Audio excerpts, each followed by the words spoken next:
So, how was that slog through the snow this morning? What snow? I mean, in the annals of bad calls, this was perhaps one of the worst calls of all time. You could have seen it coming.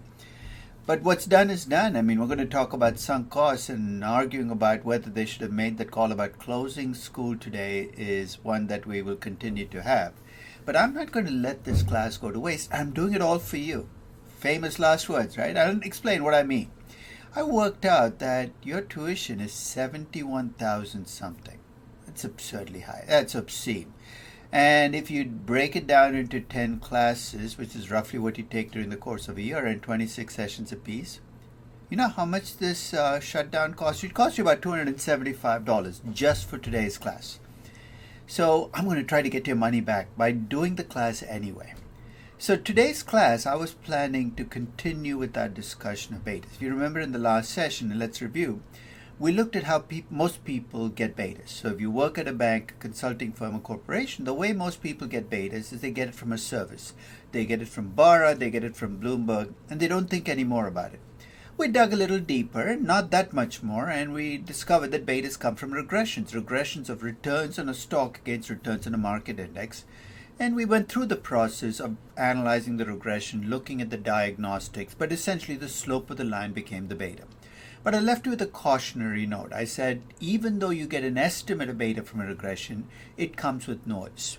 The noise being the standard error, so you get a range on the beta.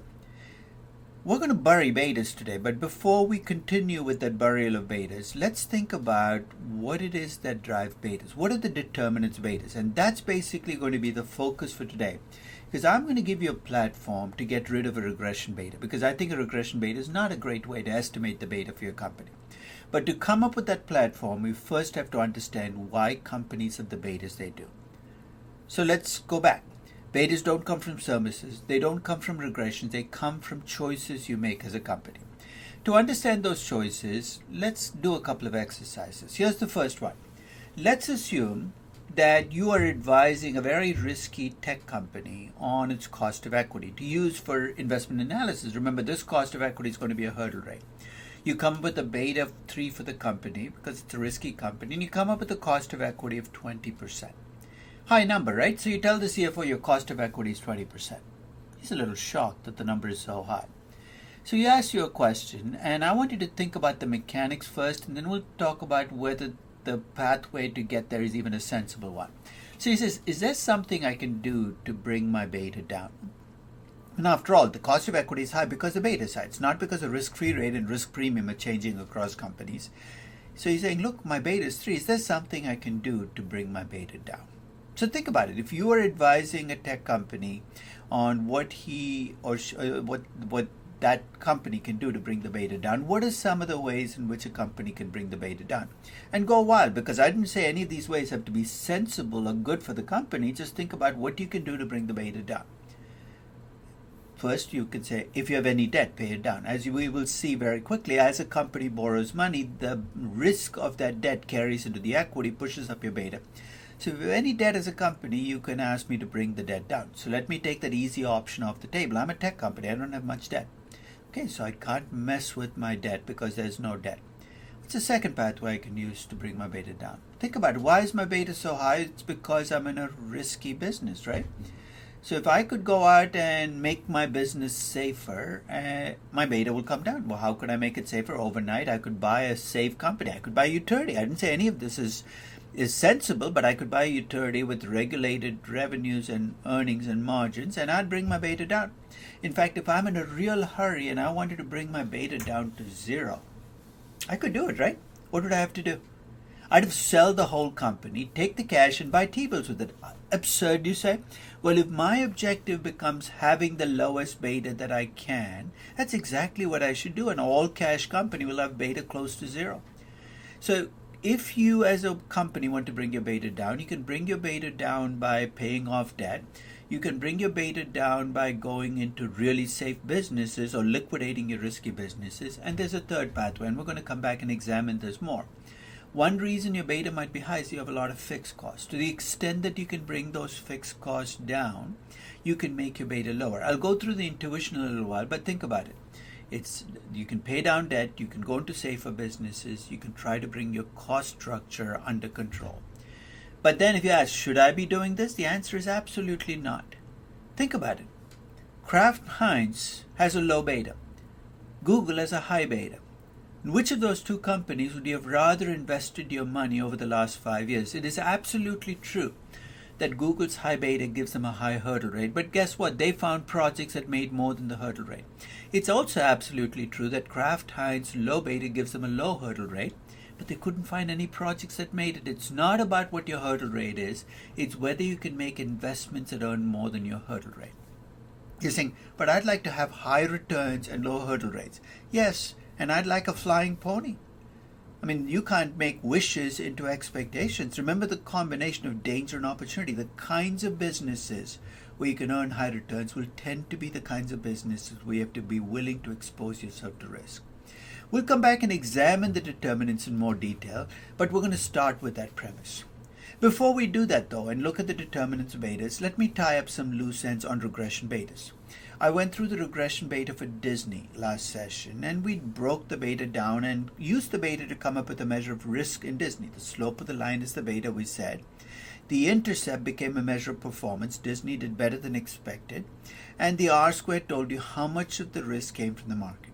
Well, I decided to do the same diagnostics for the rest of my companies in my sample.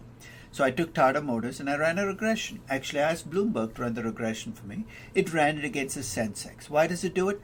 Bloomberg is incredibly parochial about the way it estimates betas. If you ask for the beta of a German company, it'll estimate it against the DAX. For an Indian company, it runs it against the Sensex. Set that aside to the moment and let's diagnose what this regression is telling us. First, if you look at the raw beta, it's 1.83. That's your regression beta. So if you wanted a point estimate of the beta, that is the estimate you'd give me. But then you tried to shut the door very quickly because I know it's a point estimate, so I'm going to ask you for a range. If I asked you for a 67% range, that's a pretty wide chance of being wrong. There's a 33% chance of being wrong. 67% is plus or minus 1 standard error. And if you look at the standard error of the beta, it's about 0.16. And if you add and subtract that 0.16 to your regression beta, the range you get with a 67% confidence is 1.67 to 1.99. With 95% confidence, that range is going to become 1.51 to 2.15, plus or minus 2 standard errors. Remember the point I made. Regression betas give you estimates, they don't give you a fact, and you can see that in the range. If you look at the R-squared, it's 69%. If I trust this regression, 69% of the risk in Tata Motors comes from the market, 31% is company specific. Again, file that away by itself. As a diversified investor, you might not care, but it tells you where the risk in the company is coming from. And then I decided to take the intercept. Let me go through the process again. The intercept, at least according to this regression, is 2.28%. Remember the point I made about Bloomberg being sloppy about decimals and percentages. That 2.28 is 2.28% a month. This is a monthly regression, and therefore it has to be read as a monthly regression. So to come up with the performance measure, I'm going to take the 2.28% and subtract from it the risk-free rate times 1 minus beta. Remember, to be consistent, my risk-free rate has to be a monthly risk-free rate. So I took the average annual risk-free rate for India, in Indian rupees of 4%, and divided by 12 to get a monthly risk-free rate. I know it's sloppy, but it'll get me there, and multiplied by 1 minus the beta. If I work out the intercept minus the risk-free rate times 1 minus beta, I come up with 2.56% a month.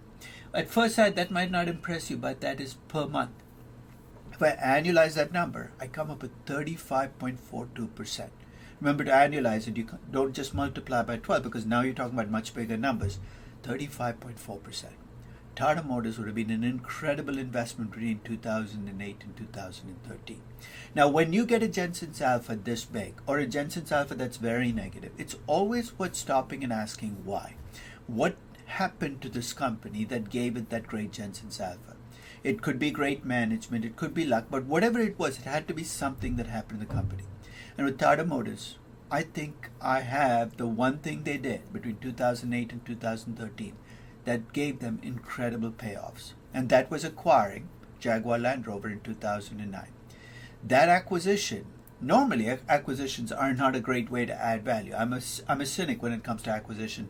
But Tata Motors got lucky at two levels. They acquired Jaguar Land Rover at the right time, 2009. Everybody was down on automobiles. People were never sure that the global economy was coming back.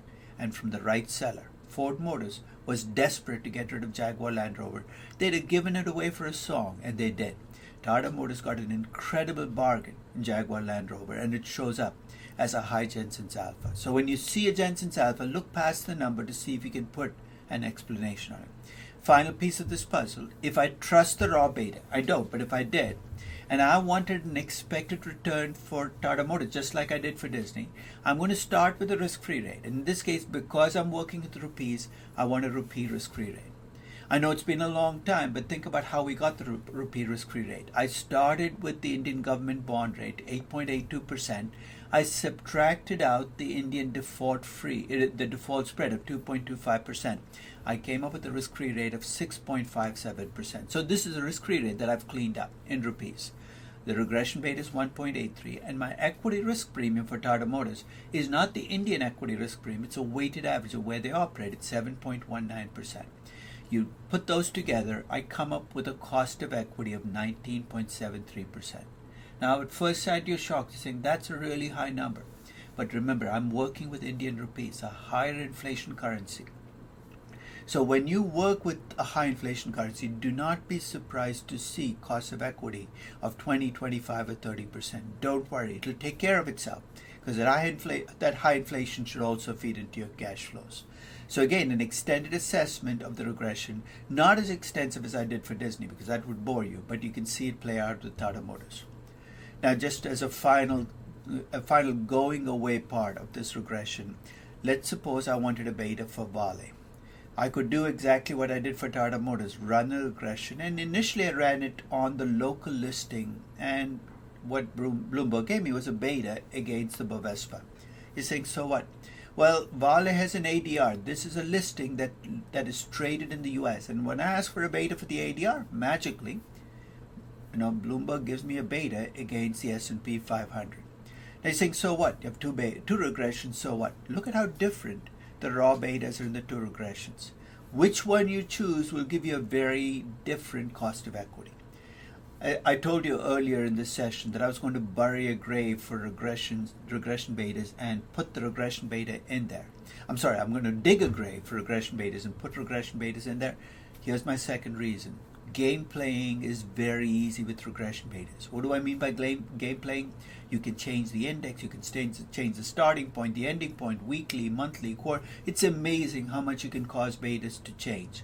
You give me a Bloomberg terminal in 30 minutes, I can deliver whatever beta you want for your company. And neither of these betas, if you ask me, are sensible betas for Vale.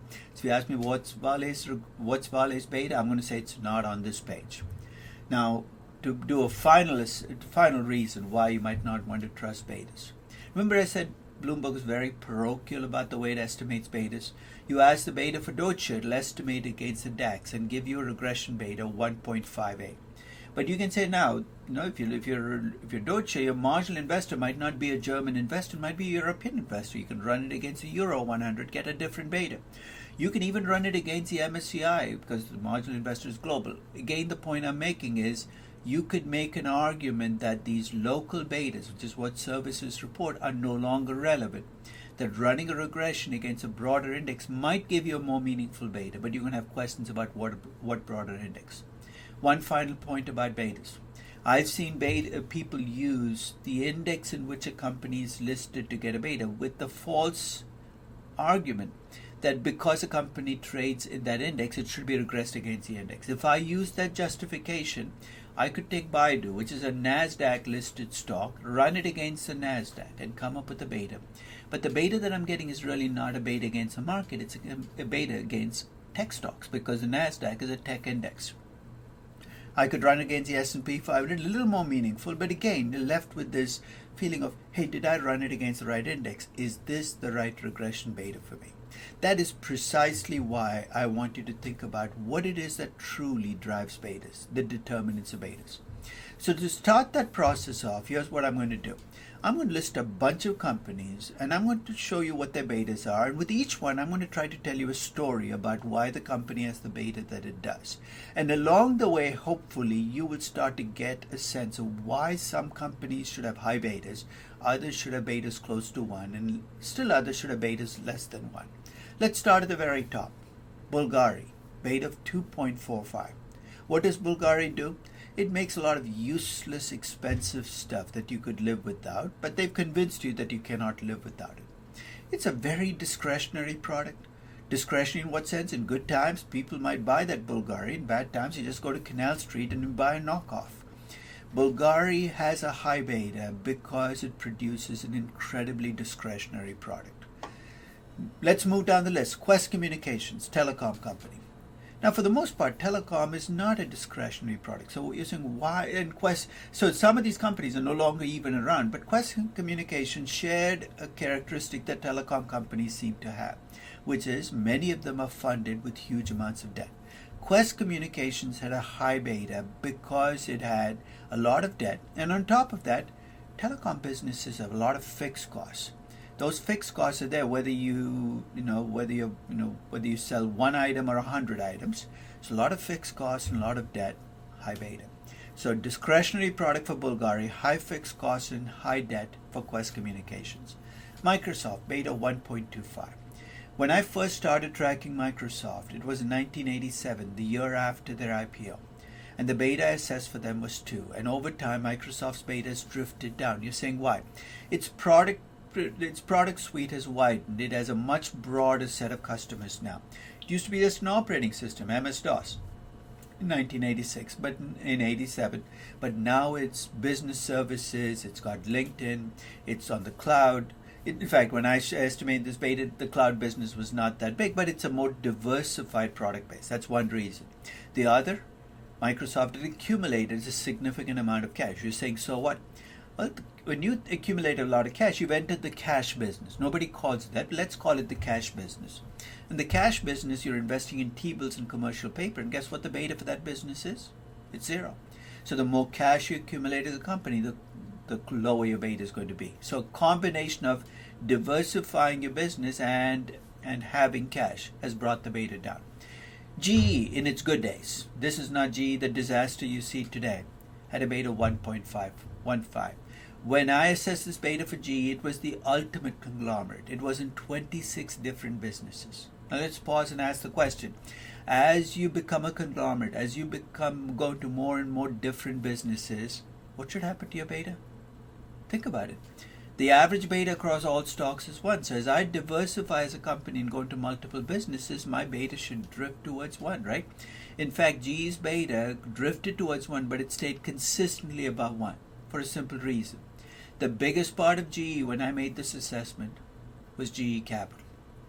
You're saying, so what? GE Capital alone carried $150 billion in debt. Think of debt as a ballast that pushes the beta up. So again, just as with Quest, having that additional beta is keeping GE's beta above 1. Let's go below the line. ExxonMobil, beta 0.70. Admitted, you're a little surprised, right? Oil companies saying there's a lot of oil price variance. Why isn't the beta higher? If your biggest exposure to risk comes from the commodity that you produce, it's commodity risk. Think about it. As oil prices go up, you do well. As oil prices go down, you do badly. But remember, beta measures how you move with the market, not how much you move individually as a company. So if your biggest source of risk cuts in the other direction for many other companies, higher oil prices might be good for you, but they're terrible for airlines. You could end up with a low beta as a commodity company. In fact, let me go below the beta 0, and you'll see Harmony Gold Mining. This is a commodity company. It's the key commodity that drives its prices is gold, and the beta is actually negative. You're saying, how come? Well, historically, when you see a negative beta stock, you're actually getting insurance against what? Against some macro risk. The case of gold mining, that macro risk happens to be inflation. So when you bought a gold mining stock, you essentially got protection against inflation. So guess what you have to pay? To get protection, you got to pay. And the way I make you pay is I ask you to accept a return lower than the risk-free rate. Sounds ridiculous. But there's the answer to a question you might be asked in an interview. Can betas be negative? Yes. And when betas are negative, you're getting an insurance, and for insurance, I'm going to make you accept a return lower than the risk-free rate. Finally, Altria, or Philip Morris as it used to be called, has a low beta. Again, you might be surprised. Tobacco companies are subject to lawsuits. Yes, and how come the beta is not higher? Because lawsuit risk is not risk that is going to show up in betas, and here's why. Beta measures how you move with the market. Whether you win or lose a lawsuit has nothing to do with it. So it's not Altria. I remember when Merck was targeted for lawsuits because of a series that came out between 2005 and 2008 because of painkillers that were creating, and its beta actually drifted towards zero as those lawsuits played out. Okay? You're saying, so what else makes the beta low? Well, remember I told you Bulgari has a high beta because it produces a very discretionary product? Well, what could be more non-discretionary than an addiction? I know it sounds like I'm passing judgment. No, I'm just saying, if you produce a product that people cannot live without, your beta will be low. And that's what you see playing out with Philip Morris. So think about all the variables I've listed, how discretionary and how non-discretionary, what's your cost structure, how much debt you have. You see them play out as you look at differences in betas. So let's take a closer look at each of those factors, because I want you to be able to develop an intuitive sense when you look at a company, whether the company should have a high beta or low beta. So here's our first stop. When you want to think about what kind of beta your company should have, start with what kind of products or services it produces. And the old days, I used to use the line of cyclical versus non-cyclical companies. Cyclical companies do well when the economy does well, badly when the economy does badly. Housing, steel used to be viewed as cyclical businesses. They will tend to have higher betas than non-cyclical businesses. So when you think about that distinction, that should be a starting point. But until about 20 years ago, that dividing line worked really well. Smokestack America or smokestack economies, you could break down cyclical or non-cyclical. That distinction has become more difficult to do. Is Amazon cyclical? Is Google cyclical? Is Facebook cyclical? Is Apple cyclical? That's a tough call. So here's my second, and I think better dividing line. The more discretionary your products or services are as a company, the higher your beta will be as a company. Let me repeat that. The more discretionary the products or services you produce, the higher your beta. See, what does that mean, discretionary? If your customers can live without your product, they can delay buying it, they can defer buying it, you should have a higher beta than if you produce a product or service that customers cannot delay or defer. So I told you corporate finance will use every class you've ever taken in your life. Remember that Econ 101 class? You used a term to capture discretionary and non-discretionary. Remember what that term was? Elasticity of demand. The more elastic the demand for your product or service, the higher your beta for your company. So this is actually the first stop. Stop and think about what kind of product or service your company provides and whether it's discretionary or non-discretionary. So here's a simple test to see if that argument registered. If you think about phone service, it's close to being non-discretionary in the US and Western Europe. In much of the rest of the world, though, it is discretionary. It will depend on how quickly the economy grows and how much people are willing to spend the money on phone service rather than on food. Given our discussion of discretionary and non-discretionary products, which of the following conclusions would you be willing to draw? So as I list these out, tell me, given the discussion, what you'd for.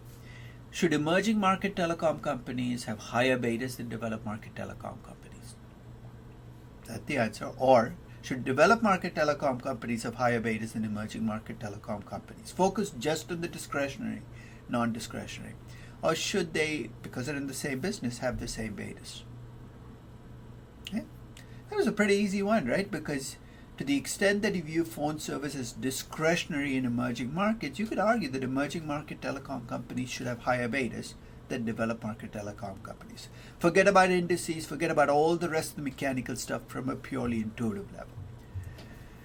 Let's move on to the second determinant of betas. Tell me something about your cost structure.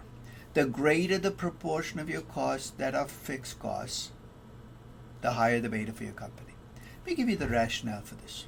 Here's why fixed costs matter.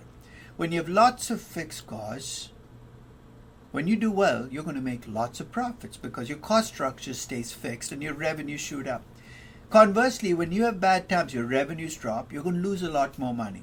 Operating leverage magnifies shocks you feel in your revenues. In other words, they make bad moods into depressions and good moods into manic. Basically, you become a manic depressive as your fixed cost structure gets to be larger and larger.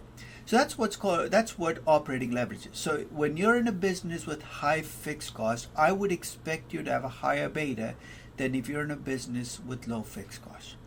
So think across sectors. I mean, I'll give you my favorite example of a high fixed cost structure. Think of the airline business. The bulk of its costs are fixed costs. Its biggest expense is leasing the aircraft. Fixed cost or variable cost. You can't exactly go to the company you lease the aircraft from and say, guys, our planes are only half full. Can we pay half the cost? So fixed cost, right? Second biggest cost is probably fuel cost. Fixed cost or variable cost. Think about it.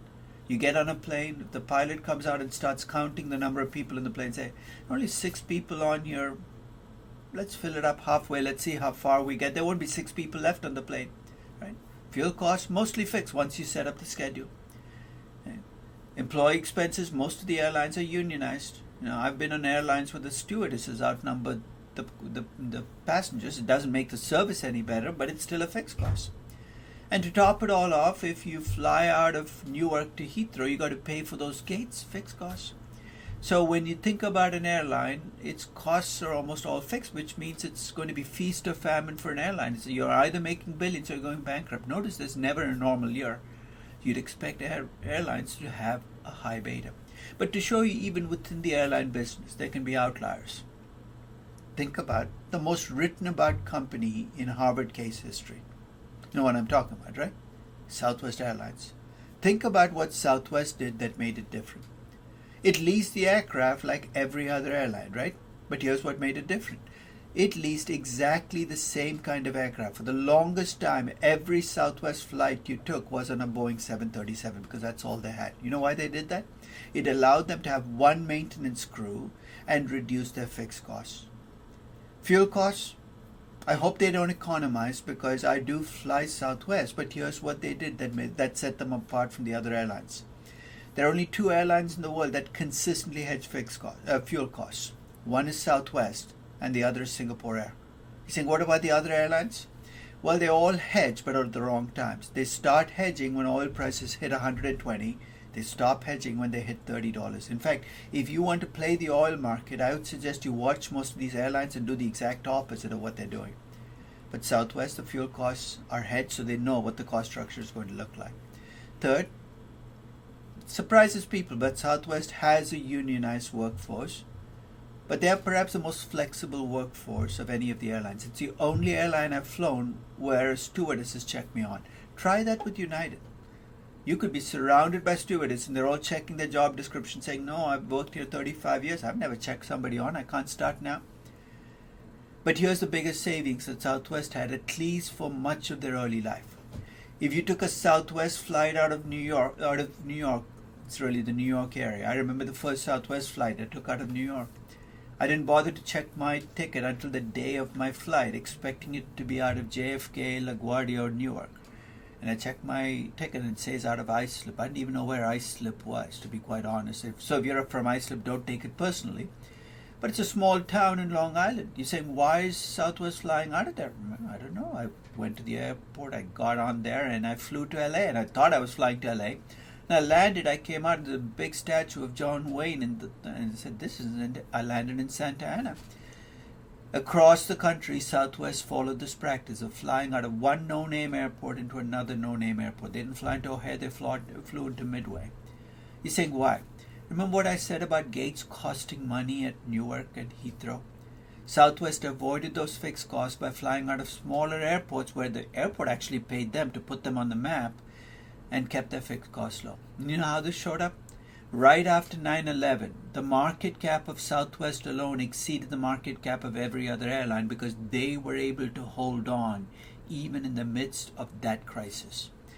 The way it showed up for much of Southwest's life is they have been able to be profitable in periods where other airlines collapse because they have lower fixed costs. But it didn't happen accidentally, and they had to give up something for that cost structure, right? Like what? A lot of people who did not fly Southwest because they didn't fly out of the big airports. They were okay with it. So nothing comes for free, but the benefits of giving up those perhaps higher business fares that they could have got by flying out of Newark, JFK, or LaGuardia, was they got a much more flexible cost structure. So cost structure matters. So when you look at your company, you're going to be curious, does my company have lots of fixed costs? And you're going to run into a problem, because if you define your fixed cost measures, fixed cost divided by variable costs, I challenge you to open up an income statement and figure out how much of the costs in your company are fixed and how much are variable. You're going to very quickly give up, because accountants don't break costs into fixed and variable, right? Think about an accounting statement. It's revenues minus cost of goods sold. It doesn't say fixed cost of goods sold, variable cost of goods sold. So you're left guessing. So I'm going to give you a way in which you might be able to measure fixed costs. It's not perfect, and I'll be open about it. Think about what fixed costs do. Small changes in your revenues will translate into big changes in your operating income. Why? Because everything flows to your bottom line. So if you have a lot of fixed costs, here's what I would expect to see. Big changes in operating income for small changes in revenue. So what if I could take your percentage change in operating income and divide by a percentage change in revenues? If you have a lot of fixed costs, that number should be high, right? The only problem with doing this for any individual year is strange things can happen. But if I look across time, maybe I can get a measure of how much you have as fixed costs. So let me try this for Disney, where I have a long history. I went all the way back to 1987 and so basically I have about 26 years of operating income and revenues.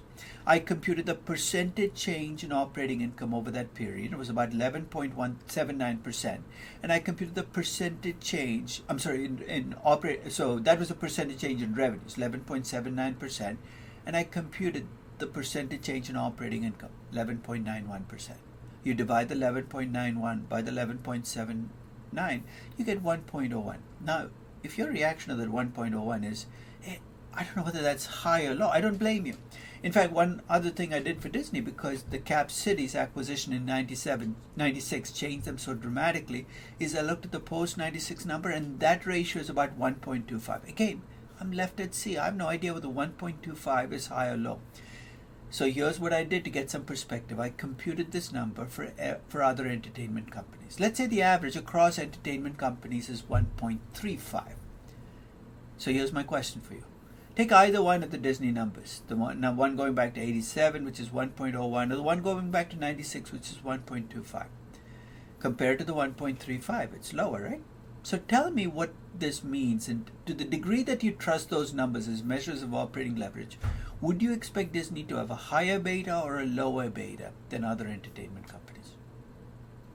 It's a pretty easy calculation. Here's why. Remember I said this number should get higher the greater your fixed costs? To the extent that Disney has lower operating leverage than the other companies, it should have a lower beta. Okay? So in a perfect world, you'd like to do this, but to do this, you either need a very long history for your company, you can do what I did for Disney, or you need a breakdown of cost structure to fixed and variable. And I'll tell you up front, both of those conditions are going to be tough to meet. So I'll make a confession up front. Going forward, we're probably not going to adjust for operating leverage. It's just not just that it's too much work, but the information is too messy. Okay? Which brings me to my third and final factor that drives my beta.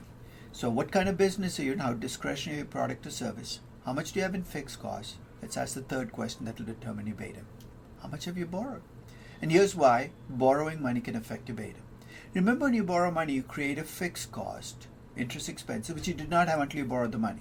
By borrowing the money, you essentially make your equity and earnings more volatile. So it's the same rationale we use for operating leverage, but now we're using interest expenses to explain why equity income becomes more volatile. So the more you borrow, the higher the beta you will see for your stock. And you're not affecting the beta of your business. You're affecting the beta of your equity. So here's the way I'm going to bring in explicitly the debt you have into your beta calculation. I'm going to define two different betas. Up till now, we've talked about beta as a single number. The first beta I'm going to call an unlevered beta. What's an unlevered beta? The unlevered beta comes from the product or service you have, how discretionary it is, and what your operating leverage is. In other words, the unlevered beta is a measure of the risk in your business. And then I'm going to look at how much you borrow with a debt to equity ratio. And the debt to equity we should be using, it should be market values, because everything is in market terms when you're talking about betas.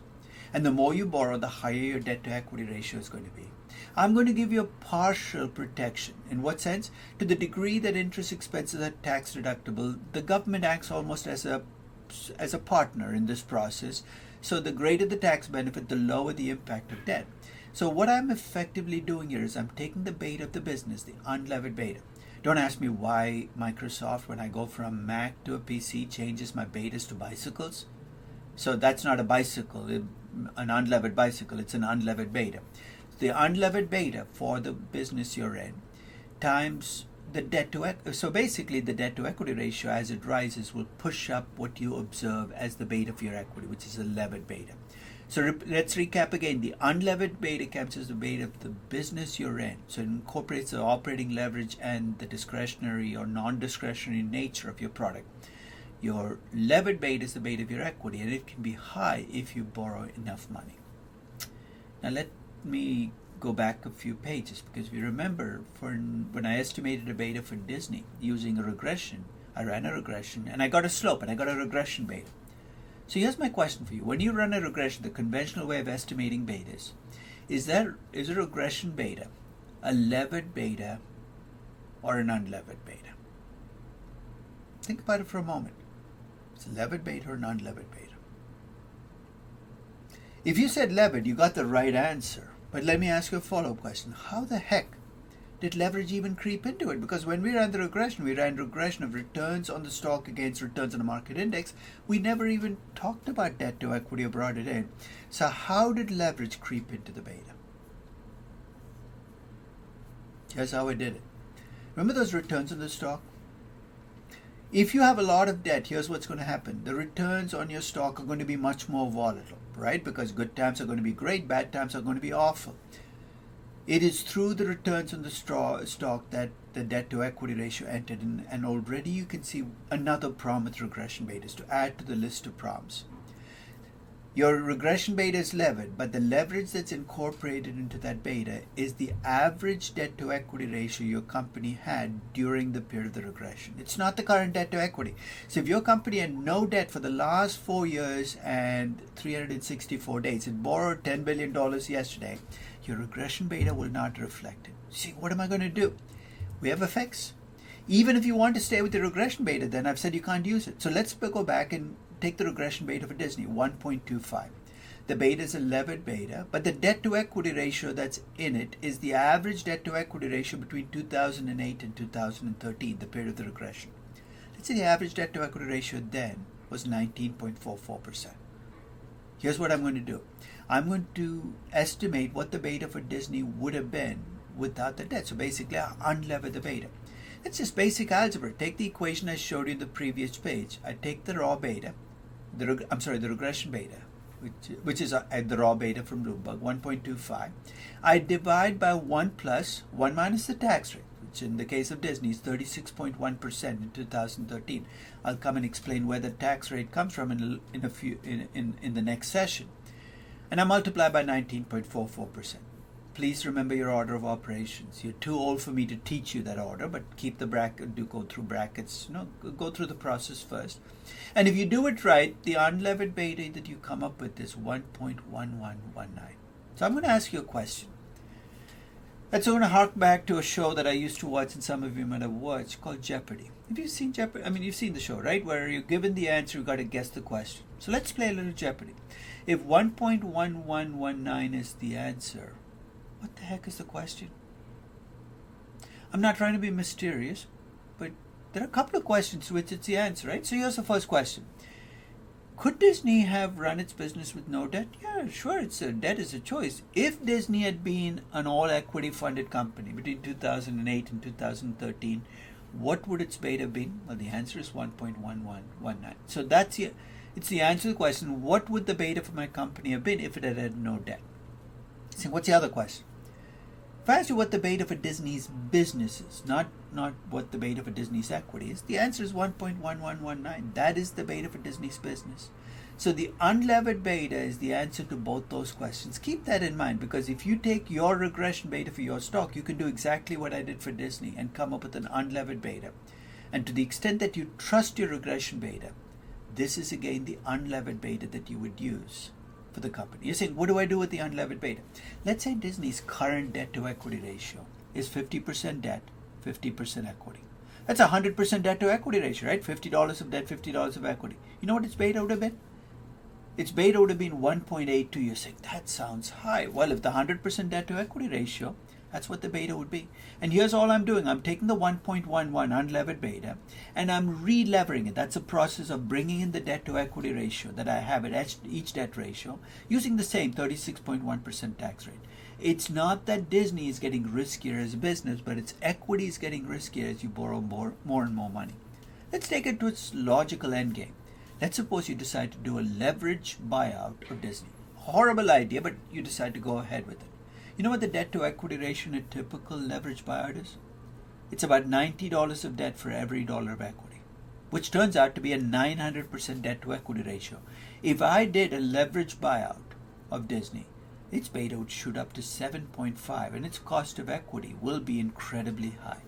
Keep that in mind when you look at somebody who does a lot of leverage transactions. KKR or Blackstone, if all you do is leverage transactions, you will end up with a high beta because you own equity in these highly levered companies and your cost of equity should be high. Doesn't make them bad companies, but it does mean that I'm going to hold them to a much higher standard. They have to deliver much higher returns on equity than a typical company for me to be happy with my investment in those companies. So let's recap. Your beta as a company would be a function of the business you're in, your fixed cost structure, and your financial leverage. You can end up with a high beta either because you're in a very you offer a very discretionary product like Bulgari, you have a huge amount of fixed cost, or you can have lots of debt, or some combination of the three. You now have the tools to diagnose why you can end up with the beta that you did. The starting point for that discussion, though, as I said, I'm looking for an end game here. And here's the end game. I want to do an end run around regression betas. Why? Because I don't like regression betas. Let me list out again the reasons why. They're noisy. Remember that standard error, right? It's huge. Second, they reflect my company as it used to be during the period of the regression. It's backward looking. And third, if my company has changed its debt ratio, the regression beta is no longer operational. May I add a fourth point? If your company is a private company or it's on the verge of going public, Lyft is planning to go public tomorrow in the next few weeks, you can't get a regression beta. So I want to come up with a way of estimating betas where I'm not trusting a regression. And here's where I can use a property that betas have that makes them incredibly easy to work with and particularly effective when I want to compute a beta. A beta is always a weighted average. You're saying, what? If you are a mutual fund and you have 50 companies in your mutual fund, you ask me what's a beta for my mutual fund? It's a weighted average of the betas of the 50 stocks, weighted by how much money I have in each stock. So if you gave me your portfolio and asked me what the beta of your portfolio is, I'd look at what you have in your portfolio and take a weighted average. But here's where it's going to be useful in corporate finance. To the extent that a company is in multiple businesses, the beta of a company is a weighted average of the betas of all of the different businesses it's in. Remember I told you GE was in 26 different businesses in 2013? If you asked me for a beta of GE, I could come up with a weighted average of the betas of the 26 businesses. You say, where the heck am I going to come up with a beta for a business? Well, I'll give you a way of doing it. But if you can come up with the beta of a business, you now have a way at least of thinking about how to get the beta of a company. I'm going to start simple to illustrate this process. Because when you think about mergers, you have two companies coming together. To illustrate the process of how betas are weighted averages, let's take a merger. Let's take an actual merger. I told you Disney changed itself as a company in 1996 when it acquired Capital Cities. Let me lay out the basic facts of that merger. At the time of the merger, Disney had about $3.186 billion in debt, $31.1 billion in equity. You add the debt plus the equity, you come up with a value for the firm of $34.3 billion. Its debt to equity ratio was about 10%. Capital Cities had debt of $615 million, equity of $18.5 billion, total value of $19.115 billion, and its debt to equity ratio was about 3%. So Disney's acquiring Cap Cities. Let's say I gave you a very simple exercise. You got to tell me what the beta for Disney will be after the merger when it's going to be one company. Remember, beta is always weighted averages, and we're going to draw on that principle. But I'm going to take you through the process of how I'm going to estimate the beta for Disney post-merger, and this is a standard process you can use in any merger. Here's the first step. Remember the betas that I showed you were regression betas. You're saying, so what? Regression betas are levered betas. So first I'm going to unlever them. I'm going to cheat, and I'm going to use the current debt to equity ratio. You're saying, why is it cheating? Remember, I should really have got the average debt to equity ratio over the regression period. Let's say it's pretty close to the current debt to equity. So I took Disney's beta, 1.15. I unlevered it. The tax rate again was about 36%. So that's what you see as 0.64. It's 1 minus the tax rate. And the unlevered beta that I get for Disney is 1.08. I do the same thing for cap cities. I get an unlevered beta of 0.93. Again, remember, an unlevered beta gives me the beta of the businesses each of these companies is in. So now I know the beta of Disney's business and the beta of cap city's business. I'm going to take a weighted average. Weighted by what? How much each company's business is worth. Notice the word I use, each company's business, not each company's equity. Now do you see why I added debt plus equity? I have the value of the firm for each of these firms. I'm going to make them weights. 34.286 billion for Disney, 19.115 billion for cap cities. I take a weighted average of the unlevered betas. Now do you see why I had to unlever first? Because to take the weights, I'm taking the weights of the business. I come up with an unlevered beta for the combined company. Half my problem has been solved. I now know what the unlevered beta will be for the combined company.